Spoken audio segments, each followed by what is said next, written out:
அனைவருக்கும் என்னுடைய அன்பான காலை வணக்கம். My respectful greetings to all the friends. முதல்ல பெரிய நன்றி, நீங்கள் எல்லோரும் காலையில் வந்து இந்த இணைப்பில் இணைஞ்சிருக்கிறீங்க in all the social media platforms.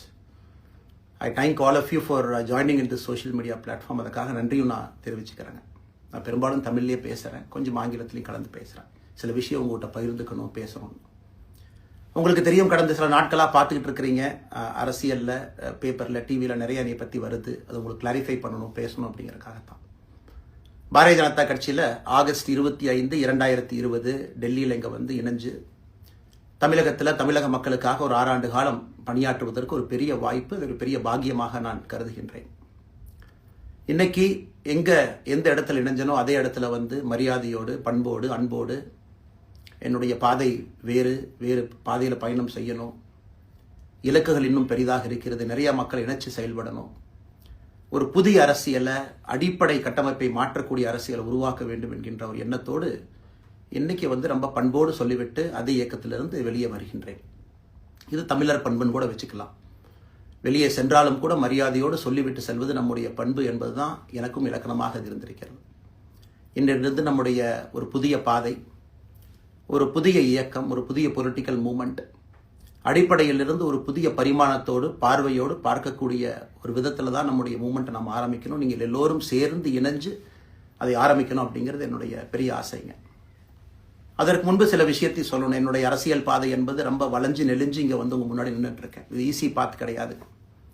ஒரு கிராமத்தில் பிறந்து ஒரு சாதாரண குடும்பத்தில், விவசாய குடும்பத்திலிருந்து வந்து ஒரு காமன் மேன் அரசியலுக்கு வர்றதே நம்ம ஊரில் நாம் ஒதுங்கிக்குவோம், வரமாட்டோம். பட் அதே போல் என்னுடைய பாதையும் கூட 2009 கேப்டன் விஜயகாந்த் அவர்களுடைய கட்சியில் தேமுதிகவில் ஐஎம் லக்னோவில் படிக்கும் பொழுது ஒரு இன்டர்ன்ஷிப்பாக 3 மாத காலம் ஆரம்பித்து, அதன் பிறகு 10 ஆண்டு காலம் கழித்து பாரதிய ஜனதா கட்சியில் ஆரம்பித்து 6 ஆண்டுகள் பாரதிய ஜனதா கட்சியிலிருந்து இன்னைக்கு தனித்துவமாக நம்முடைய இயக்கத்தை மக்கள் முன்னாடி வைக்கணும். உங்கள் முன்னாடி நிற்கிறேன்.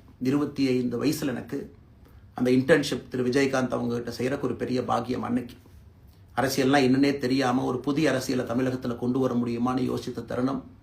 இன்னைக்கு வயது 42, கிட்டத்தட்ட 17 ஆண்டுகள் போராடிக்கிட்டே இருக்கிறேன். ஒரு புதிய பாதையை உருவாக்க முடியுமா, ஒரு better politics for better society கொண்டு வர முடியுமா.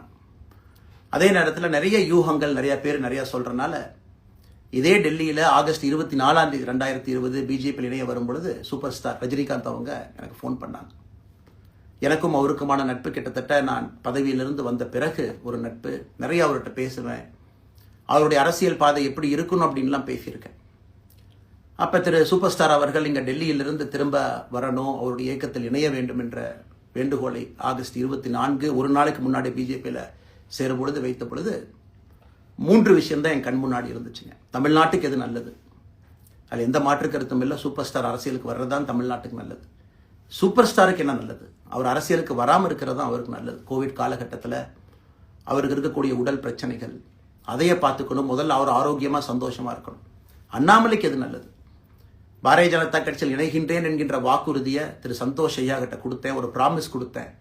அதை பிரேக் பண்ணக்கூடாது அப்படிங்கிறதுல நான் தெளிவாக இருந்தேன். ஸோ 3 கான்ஃப்ளிக்ட் இங்கே இருக்கும் பொழுது, ஸோ ஒரு நாள் இந்த கட்சியில் இணைவதற்கு முன்பாகவே முழு கான்ஃப்ளிக்ட். அன்னைக்கே ரஜினிகாந்த் ஐயா பேசி அந்த ஃபோன் காலுக்கு முதல் முறையாக மறுத்து, ஐயா மன்னிச்சுக்கங்க, என்னால் வர முடியாது என்று சொல்லி பாரதிய ஜனதா கட்சியில் அடுத்த நாள் இணைத்துக் கொண்டேன். அதன் பிறகு சூப்பர் ஸ்டார் அவங்களை பார்த்து மன்னிப்பு கேட்டேன். அவரும் பெருந்தன்மையாக அவருடைய அரசியல் பாதையை அவரும் பெருந்தன்மையாக அடுத்து தீர்மானித்தார்.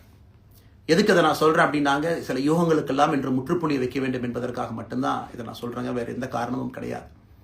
இன்னைக்கும் சூப்பர் ஸ்டார் அவர்கள் மீது பெரும் மதிப்பு மரியாதையும் வைத்திருக்கக்கூடிய மனிதன் நான். அதே நேரத்தில் பாரதிய ஜனதா கட்சியை பொறுத்தவரை இந்த 6 ஆண்டு காலத்தில் எப்பொழுதும் ஒரு விஷயத்தை விட்டுக் கொடுத்தது கிடையாது. தமிழ்நாட்டினுடைய அடையாளத்தை விட்டுக் கொடுத்தது கிடையாது, மண்ணை விட்டுக் கொடுத்தது கிடையாது, கலாச்சார பாரம்பரியத்தை விட்டுக் கொடுத்தது கிடையாது, நம்முடைய நீரை விட்டுக் கொடுத்தது கிடையாது. நிறைய பேர் என்கிட்ட கேட்பாங்க, குறிப்பாக இந்த பகுதி இந்தியாவில் வரும்பொழுது, அண்ணாமலை நீங்கள் தமிழனா இந்தியனா அப்படின்னு கேட்பாங்க. இது எனக்கு ஒரு பெரிய கான்ஃப்ளிக்டிங் கொடுக்கக்கூடிய ஒரு விஷயம். Are you Tamilian, are you Indian அப்படின்னு.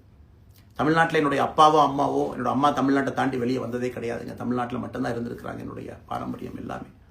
அப்பா ஒரு முறை தமிழ்நாட்டுக்கு வெளியே சின்ன வயசில் வந்துட்டு போயிருக்கிறாங்க. அங்கேயே ஆண்டு காலமாக இருந்து விவசாயம் செய்யக்கூடிய குடும்பம். எனக்கு முதல் வாய்ப்பு தமிழ்நாட்டை விட்டு வெளியே வந்து லக்னோவில் படிக்கிறதுக்கு, அதன் பிறகு டெல்லியில் இருப்பதற்கு, ஹைதராபாத்தில் 2 ஆண்டு காலம் ட்ரைனிங்கில் இருப்பதற்கு, அதன் பிறகு கர்நாடகாவில் 8-9 ஆண்டு காலம் IPS அதிகாரியாக பணி செய்வதற்கு. ஸோ இந்தியா முழுவதுமே கிட்டத்தட்ட அந்த 10-15 ஆண்டுகள் சுற்றிவிட்டேன். அதனால் நான் எப்பொழுதுமே சொல்வேன், நான் ஒரு பெருமை மிகுந்த இந்தியன், ஒரு பாரம்பரிய தமிழன் என்கின்ற அடையாளத்தோடு எல்லாத்துக்கிட்டையுமே சொல்லுவேன். அது இந்த கான்ஃப்ளிக்ட் சில பேர்த்துக்கு ஒரு எட்டர்னல் கான்ஃப்ளிக்ட் ஆச்சு. இன்னைக்கு தமிழ்நாட்டினுடைய அரசியலும் கூட ஒரு பெருமை மிகுந்த தமிழனா இருக்கணும் அப்படின்னா நான் ஒரு இந்தியன் என்று சொல்ல வேண்டிய அவசியம் இல்லை அப்படின்னு நிறைய கட்சிகள் அங்கே இருக்கிறாங்க. நான் எப்பொழுதுமே தொடர்ந்து சொல்லிக் கொண்டிருப்பது, இந்தியன் என்கின்ற அடையாளத்தோடு ஒரு பெருமை மிகுந்த தமிழனாகத்தான் எல்லா இடத்துலையும் இருக்கிறேன். அப்படித்தான் இந்த இயக்கத்திலும் இருக்கணும். நாம் ஆரம்பிக்கக்கூடிய இந்த இயக்கத்தில் உங்களோடு பயணம் செய்யணும். தமிழ்நாட்டினுடைய எந்த பிரச்சனையும் கூட முன்னிறுத்தி சமரசம் இல்லாத நம்முடைய தமிழ்நாட்டினுடைய வளர்ச்சியை நாம் எல்லோரும் கொண்டு போகணும். எத்தனையோ பிரச்சனைகள், நான் பாரதிய ஜனதா கட்சியில் இணைந்த பிறகு எல்லா தலைவர்களும் பெரும் ஒத்துழைப்பு தான் இருந்தும் தனியாக போகணும், உள்ளாட்சி தேர்தலில் தனியாக போகணும், தமிழ்நாட்டினுடைய அடையாளத்தோடு பாரதிய ஜனதா கட்சி இருக்கணும், தமிழ்நாட்டினுடைய அடையாளம் மிக முக்கியம் என்பதற்காகத்தான் அன்னைக்கு தலைவர் திரு JP நட்டா அவர்கள் நிறைய பேர்த்துக்கிட்ட பேசி நாம உள்ளாட்சி தேர்தல் தனியாக போகணும், அதே போல தான் லோக்சபா தனியாக போகணும். ஏதோ தனிப்பட்ட முறையில் எனக்கும் இன்னொரு கட்சிக்கும் பிரச்சனை இல்லைங்க. பாரதிய ஜனதா கட்சி ஒரு தமிழர் அடையாளத்தோடு களத்தில் இருந்தால் மட்டும்தான் அது தமிழர் நலத்தை முன்னிறுத்தக்கூடிய கட்சியாக இந்திய அடையாளத்தோடு இருக்க முடியும் என்கின்ற ஒற்றை நம்பிக்கை மட்டும்தான். டங்ஸ்டன் பிரச்சனையாக இருக்கட்டும், அதை கத்தி கூச்சல் போடாமல் அதை பொறுமையாக ஒரு இடத்திற்கும் சென்று நம்முடைய கட்சி அதை நம்ம சரி செஞ்சு கொடுத்தோம். மீத்தேன் ஹைட்ரோ கார்பன் திட்டமாக இருக்கட்டும், நிலக்கரி சுரங்கம் திட்டமாக இருக்கட்டும், எதாக இருந்தாலும் கூட, ஏன் மேகதாத்து அணையில் இன்னைக்கு கர்நாடகாவில் எப்படி DK சிவகுமார் அவர்கள் சொல்கிறார்களோ அன்னைக்கு நாங்கள் அணை கட்டியே தீர்வோம் என்று சொன்ன பொழுது தமிழ்நாட்டினுடைய பாரதிய ஜனதா கட்சி கர்நாடகாவில் ஆட்சியில் இருந்த நம்முடைய பாரதிய ஜனதா கட்சியை அன்னைக்கு எதிர்த்து நாம உண்ணாவிரதம் தஞ்சாவூரில் இருந்தோம். எப்பொழுதும் எந்த உரிமையும் விட்டுக் கொடுக்கல. அதே நேரத்தில் அந்த கான்ஃப்ளிக்டை பொறுத்த வரைக்கும் கத்தி கூச்சல் போட வேண்டும் என்கின்ற அவசியம் இல்லை. பொறுமையாக பாந்தவியமாக பேசி நம்ம உரிமையை விட்டு கொடுக்காம செயலாற்ற முடியும் என்பதை ஒரு நாளும் கூட எனக்கு கிடைத்த பொறுப்புகளில் உங்களுக்கு நான் அதை காட்டிக்கிட்டே தான் வந்திருக்கேன். அதனால் இன்னைக்கு திரு மோடி ஐயா அவர்கள் மீது மிகப்பெரிய ஒரு மரியாதை வைத்திருக்கக்கூடிய மனிதன். நான் நாட்டினுடைய பிரதமர், இந்த நாட்டை பாதுகாத்து கொண்டிருக்கக்கூடிய மனிதர். ஆனால் ஒரு லெவல் வரும் பொழுதுங்க, இந்த சின்ன சின்ன பிரச்சனைகள் அப்படியே சேர்ந்து வரும் பொழுது தொடர்ந்து நாமும் அவர்களுக்கு பிரச்சனையாக இருக்கக்கூடாது. ஒரு பிரச்சனையை எடுத்துட்டு போய் இங்கே பாருங்க இந்த பிரச்சனை, இந்த பாருங்க இந்த பிரச்சனை, இந்த பாருங்க அந்த பிரச்சனை, ஒரு அளவுக்கு தாங்க நம்ம சொல்ல முடியும். அதனால தான் பொறுமையாக பாரதிய